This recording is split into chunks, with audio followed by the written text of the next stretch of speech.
It's not that the ego doesn't have something to say, it does, but so what?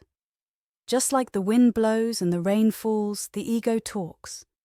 If you don't let it distract you or pull you in, you can live a spiritual life. You stay seated in your true self, staying steady. You haven't fully risen above it yet, but you're not getting dragged down by it either. Do you get what I mean? You've found a way to have a relationship with your ego without letting it control you. And let's be clear about this.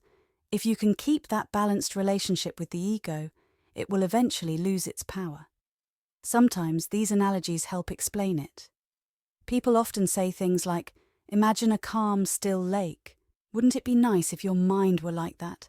Wouldn't it be great if your ego wasn't causing so much noise? Then a leaf falls into the water, and suddenly there are ripples. That's like your ego acting up. It wants something, doesn't want something, or isn't happy about something. So what should you do about it? Do you jump in and grab that leaf to stop the ripples? Of course not. That would only make things worse. You'd just create more disturbance. But that's the mistake people make. They think they're supposed to fix their mind and ego by jumping in and messing with it. Every time you do that, you stir it up even more. Then you start feeling guilty, wondering if you've done enough to control it. People tell me, I meditate for an hour every day, but I feel guilty because I missed a day. Really? You're using meditation to make yourself neurotic. That's not what it's for. You don't need to jump into the lake and fix every ripple.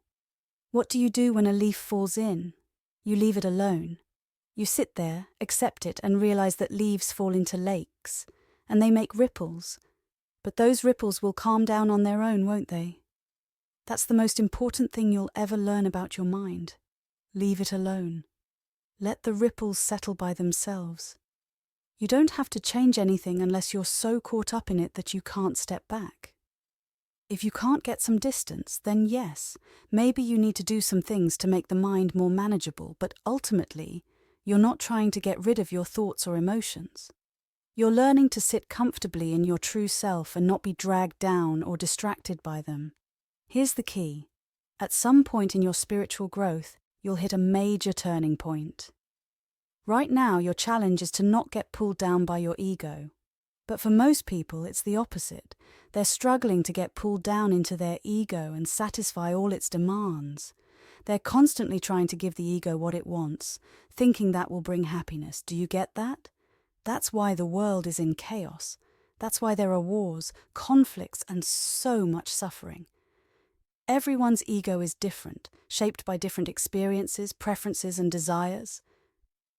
And when all these egos clash, there's trouble. I like to quote psychology sometimes. Man is the sum of his learned experiences. But that's not quite right. First of all, it's not just men, women too. And secondly, it's not the full truth.